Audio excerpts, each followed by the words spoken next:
Bismillah. Assalamualaikum warahmatullahi wabarakatuh.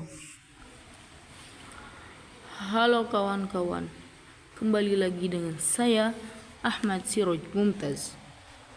Kali ini saya ingin menceritakan ketika Rasulullah Shallallahu Alaihi Wasallam mendapatkan wahyu di Gua Hira. Rasulullah Shallallahu Alaihi Wasallam merupakan orang yang gemar berkontemplasi. Beliau senantiasa berdoa kepada Tuhan supaya diberikan pencerahan terhadap kaumnya. Ia sangat khawatir dengan kondisi moral masyarakat Makkah yang mengalami keruntuhan. Hingga suatu ketika saat Rasulullah sedang berdiam diri dan beribadah di Gua Hira pada bulan Ramadan 610 Masehi, datanglah malaikat Jibril dengan membawa wahyu pertama Quran surat Al-Alaq ayat 1-5 dari Aisyah Ummu Mukminin radhiyallahu anha. Ia berkata, permulaan wahyu yang diterima oleh Rasulullah Shallallahu Alaihi Wasallam adalah mimpi yang baik di dalam tidur. Biasanya mimpi yang dilihat itu jelas laksana cuaca pagi. Kemudian beliau jadi senang menyendiri, lalu menyendiri di Gua Hira untuk bertahannuts. Beliau bertahannuts yaitu beribadah di sana beberapa malam dan tidak pulang ke rumah istrinya. Dan untuk itu beliau membawa bekal. Kemudian beliau pulang kepada Khadijah dan membawanya pula ke pembekalan untuk keperluan itu, sehingga datang kepada beliau al-haq atau kebenaran ataupun wahyu.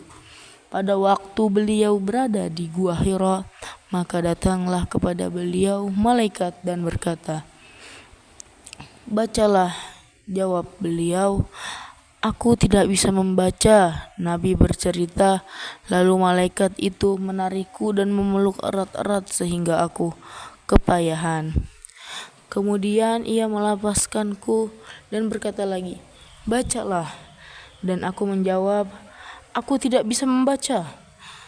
Aku lalu ditarik dan dipeluknya kembali kuat-kuat hingga habislah tenagaku. Seraya melepaskanku, ia berkata lagi, "Bacalah." Lalu Rasul kembali menjawab, "Aku tidak bisa membaca." Kemudian ketiga kalinya ia menarik memelukku sekuat-kuatnya. Lalu seraya melepaskanku, ia berkata, "Iqra' bismi rabbikal ladzi khalaq, khalaqal insana min 'alaq, Iqra' wa rabbukal akram, alladzi 'allama bil qalam, 'allamal insana ma lam ya'lam." Dengan menyebut nama Tuhanmu yang menciptakan, Dia telah menciptakan manusia dari segumpal darah. Bacalah, dan Tuhanmu lah yang Maha Pemurah, yang mengajar manusia dengan perkataan kalam atau pena. Dia mengajarkan kepada manusia apa yang tidak diketahuinya. Quran surat Al-Alaq, Quran surat ke-96 ayat 1-5. Lantas Rasulullah Shallallahu Alaihi Wasallam pun pulang ke rumah Khadijah dengan penuh ketakutan hingga tubuhnya bergetar. Rasulullah berkata kepada Khadijah, "Selimutilah aku." Akhirnya beliau diselimuti hingga rasa takutnya menghilang. Kejadian itu Rasulullah mulai menceritakan apa yang dialami kepada Khadijah. Ia berkata, "Sungguh aku mencemaskan diriku mendengar hal itu." Kemudian Khadijah menjawab, "Sama sekali tidak, demi Allah. Allah selamanya tidak akan menghinakan engkau. Sesungguhnya engkaulah orang yang senantiasa menyambung tali persaudaraan, selalu menanggung orang yang kesusahan, selalu mengusahakan apa yang diperlukan, selalu menghormati tamu dan membantu derita orang yang membela kebenaran. Kemudian Rasulullah Shallallahu Alaihi Wasallam diajak oleh Khadijah untuk menemui salah satu anak dari paman yang bernama Waraqah bin Naufal bin Asad bin Abdul Uzza. Ia merupakan penduduk Arab yang memeluk agama Nasrani ketika zaman kegelapan atau jahiliyah. Selain itu, Waqarah juga merupakan seorang yang memiliki kemampuan bahasa Ibrani yang baik. Bahkan ia menulis sejumlah kitab Injil dalam bahasa Ibrani, meskipun ia buta dan sudah tua. Setibanya di sana, Khadijah berkata kepada Waqarah, "Wahai anak pamanku, dengarkanlah cerita anak saudaramu ini."